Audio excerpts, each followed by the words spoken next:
Today we will continue to look at the sixth beatitude. Blessed are the pure in heart, for they shall see God, which is mentioned in Matthew chapter 5, verse 8. Nowadays I see that there is growing demand for organic foods.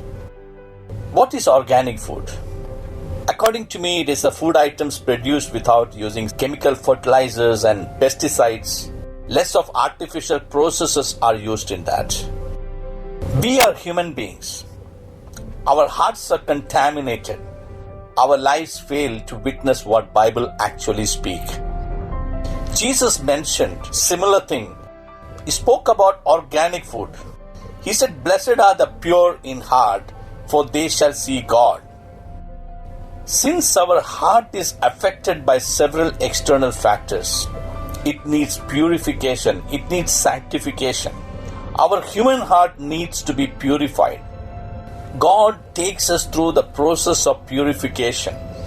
It is not an easy process. That is the reason Peter, James, and even Paul wrote about this subject. Apostle Peter, he hinted how our attitude should be during our purification process. Look at 1 Peter chapter 1 verse 6. It says, "In this you greatly rejoice, though now for a little while, if need be, you have been grieved by various trials." James echoes the same thing in his epistle. In verse 2 of chapter 1, he says, "Consider it pure joy, my brothers and sisters, whenever you face trials of many kinds." Peter mentions why we should rejoice. In verse 7, he says, in the chapter 1 of 1 Peter, he says, "These trials will show that your faith is genuine. It is being tested by fire tests and purifies gold, though your faith is far more precious than mere gold. So when your faith remains strong through many trials, it will bring you much praise and glory and honor on the day when Jesus Christ is revealed to the whole world."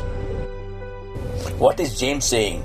He says in the verse 3 and 4 of the chapter 1, he says, "Knowing that the testing of your faith produces patience, but let patience have its perfect work, that you may be perfect and complete, lacking nothing."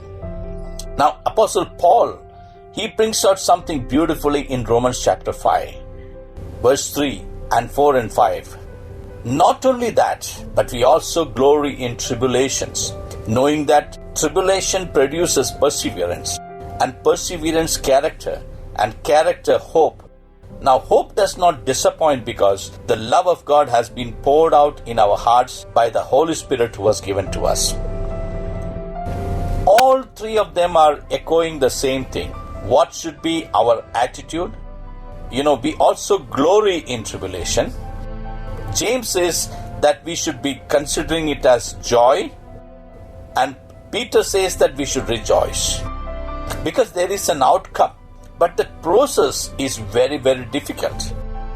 So we learn that purification process is not simple when it comes to human being. We have seen many of the products being purified, and we feel that it is very good.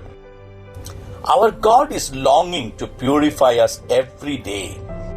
He has given us the Holy Spirit who will talk to us every day. He wants to teach us through the scriptures. He wants to teach us through various ways. Heart is more than being an integral part of a human body. We talk about loving someone with all our heart. That's sort of a strange thing to say. We don't say we love someone with all our kidney or liver. The heart used in scripture mostly refer to the mind, the thinking part of us. It does involve emotion, which is a part of thought. It's a sort of a symbol of our inner person. As we think in our heart, the Bible says, so are we. Proverbs chapter 4 verse 23 says, "Keep your heart with all diligence, for out of it springs the issues of life." I looked at the concordance for the word heart in the whole scripture.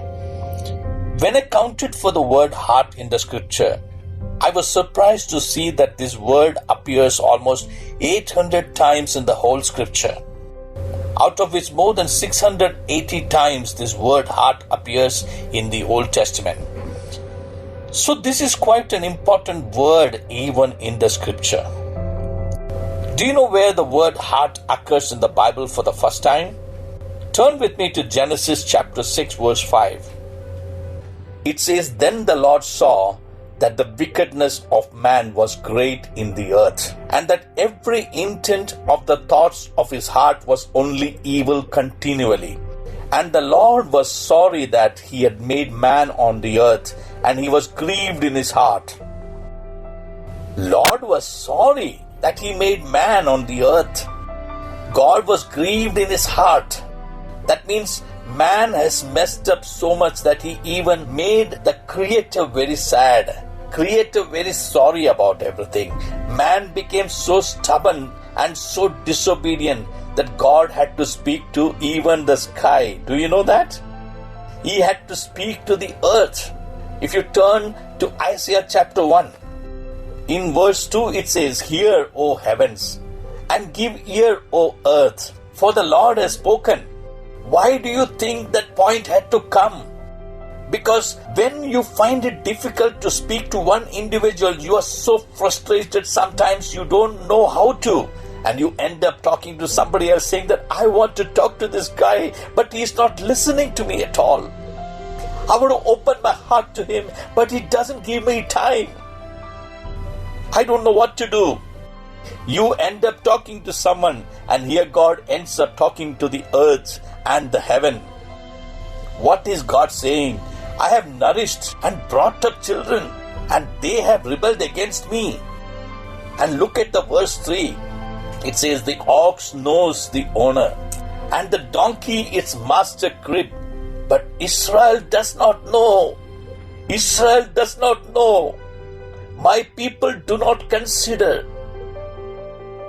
The heart is the source of all the best and all the worst of us, because the heart is really the inside person. The heart therefore is deceitful and it's desperately wicked. Look at what Jeremiah mentioned in chapter 17 verse 9. He said, "The heart is deceitful above all things and desperately wicked. Who can know it? I, the Lord, search the heart. I test the mind, even to give every man according to his ways, according to the fruit of his doings."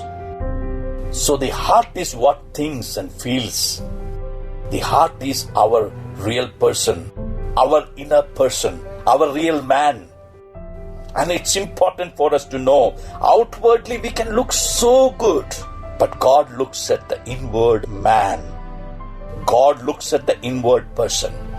God looks at our heart. So what the Lord is saying here in this beatitude is, before you ever see me, there has to be substantial change at the core of your being. It's not all about religion. It's not all about the outside. It's all about the inside. It's all about a total dramatic change of the inner person.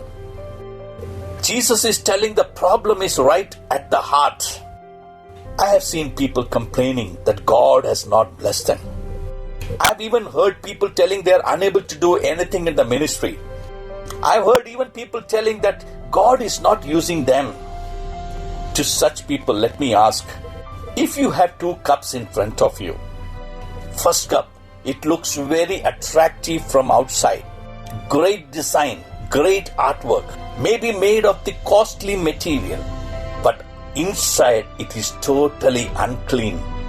You cannot even imagine how dirty it is from inside. On the other hand, the second cup, it may not be very attractive from outside, but it is washed. It's clean from inside. You can see the crystal clarity inside the cup, the transparency inside the cup. Which one will you use? You might have spent $1,000 even to get that one cup, but if it is dirty inside, would you use that cup, or would you use that cup even if it is not very, very, very costly, but inside it is very clean? I'm sure you know which one you will use. If that is the case, if anyone is complaining today, if anyone is cribbing today, grumbling today and saying, God is not using me, I have to tell you, check your heart. Inside, how true you are. You want to see God? You want to experience the power of God? You want to really hear God talking to you? Make your heart very clear, very pure. Not only heart is an integral part of the human body, heart is an integral part of a spiritual body too. That is why this word heart is repeated 800 times in the Bible. Proverbs chapter 23 verse 26 says, "My son, give me your heart and let your eyes observe my ways." So the first step, God wants you to give him your heart. That means God wants you. God wants your emotions. God wants your desires. God wants your will. God wants your everything. Give it to him. Once you have given your heart, remember one thing, it becomes his property. Once you give your heart to Jesus, once you give your heart to God, it becomes the property of God. Then all the issues in your heart will be purified as you walk with him day by day. In John chapter 15 it says that now that I have spoken to you the word, you are clean. You become cleaner as you walk with God. But the important part is, my son, give me your heart and let your eyes observe my ways. The minute you say yes to Jesus, he will check your heart. Why do you think he does that? Assume that you're going to a physician and you say, "This is my heart. I am asking you to check how my heart is functioning." The doctor, the physician will start checking your heart. God Almighty, when you give your heart to him, he will check how pure this heart is, how much I need to purify, how much I need to sanctify this heart, how much repair work is to be done in this heart. If anyone has worked in quality assurance department, or if anyone has worked as a quality controller in any organization, you would know that every product goes through a series of tests. Even we learned in the epistle of James that there are series of tests to assess the genuineness of our faith. The same way, our quality controller will assess how pure our heart is.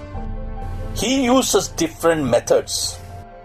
Deuteronomy chapter 8 verse 2 says, "You shall remember that the Lord your God led you all the way these 40 years in the wilderness to humble you and test you, to know what was in your heart, whether you would keep his commandments or not." And that is the checking part. You give your heart to Jesus, he will start checking. He will start finding out how you move with him. He wants to make you humble.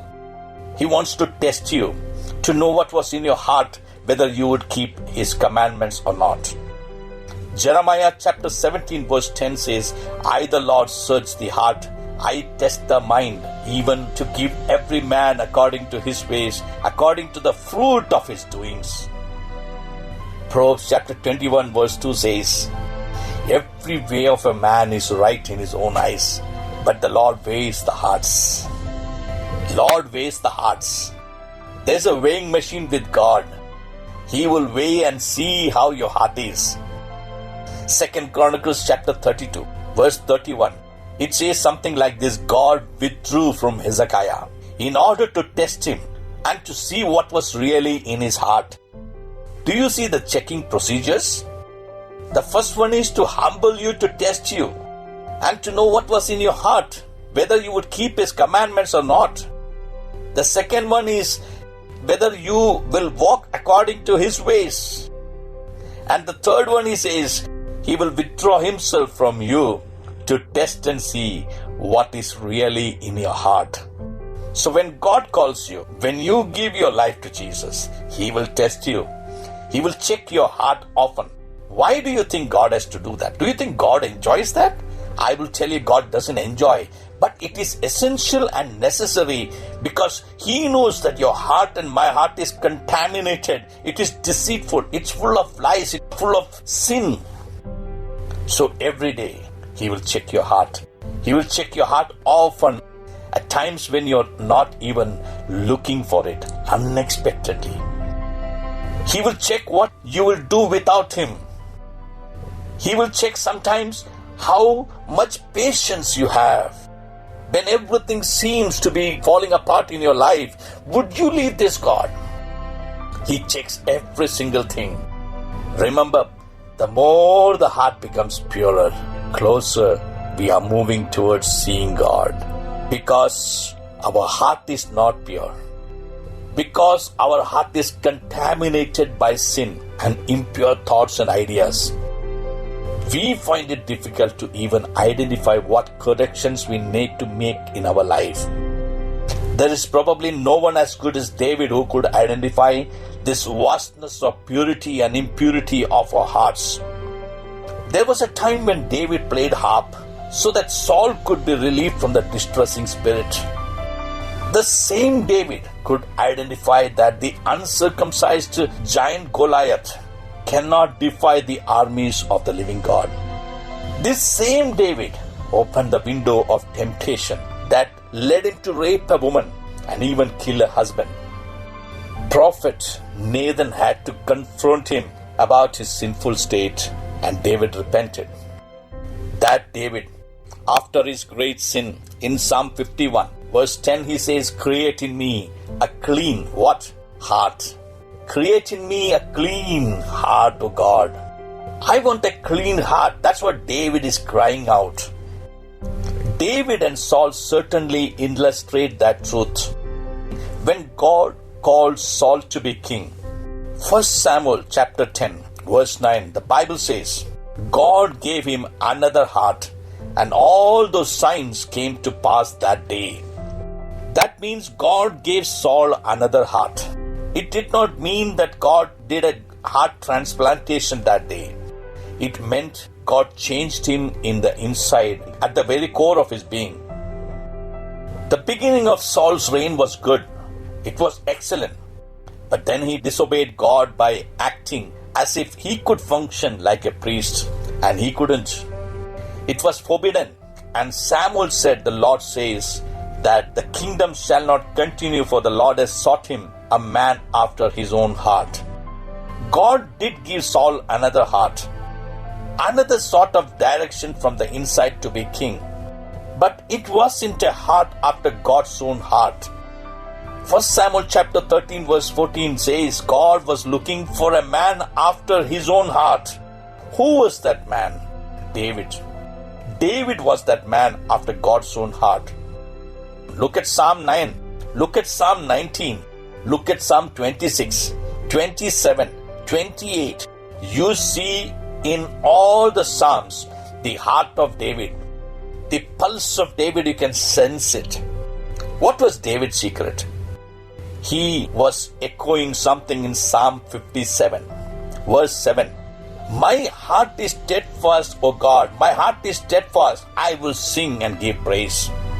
What is David trying to say here? He is saying that his heart is fixed. You will ask David, where have you fixed your heart? Do you want to know the answer? This is powerful. Turn with me to Psalm 16, verse 5. David says, O Lord, you are the portion of my inheritance and my cup. To understand what David meant, we need to go a little backward into the history. How much far? Let me take you to a passage in Numbers chapter 18, verse 19.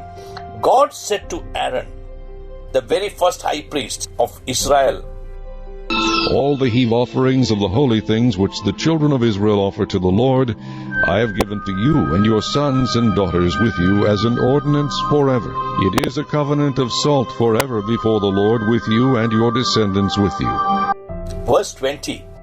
Then the Lord said to Aaron, you shall have no inheritance in their land, nor shall you have any portion among them. You will say that this is a very bad news. You will say that God has discarded you from inheriting or any portion with them. If God did not say the next part of this verse 20, it would have been very discouraging for the listeners and for even the people of Aaron's community. God said, Aaron, don't worry about what you lose. Look at what you're gaining. God went on to say, I am your portion and your inheritance among the children of Israel. I am your portion, O Aaron, and your inheritance among the children of Israel. That is what David is saying here in verse 5. God, you are my portion. God, you are my inheritance. When I have you, what else do I need? As Paul mentioned in Romans chapter 8, if God is for us, who can be against us? Aaron and his descendants received God himself. That is more than enough. Remember, our God is not a God of just enough. Our God is a God of more than enough. David says, my inheritance is you. I want to let you know that's the birthright of every born-again child of God. That's the birthright. You are my portion, O God. You are my everything. That is our inheritance. What is our inheritance? Is it the property of wealth that our ancestors have left for us? Or is it the end-of-term benefits that you have accumulated over the years from your employment? Is it the retirement benefits that you're looking forward to receive? What is our inheritance? If you want to know more about the significance of giving our heart to God and making Him our portion, and how to make Him our portion, how He will become our inheritance, then you will have to come next week. Father, we thank you for teaching us that our heart is a vital part of not only our body, but also vital to our spiritual growth, vital to our spiritual understanding about you, vital to our spiritual relationship with you. Teach us more as we spend more time on this topic, O God. Bless us as we come next week. Thank you, O God, for answering our prayers. In Jesus' precious name we pray. Amen.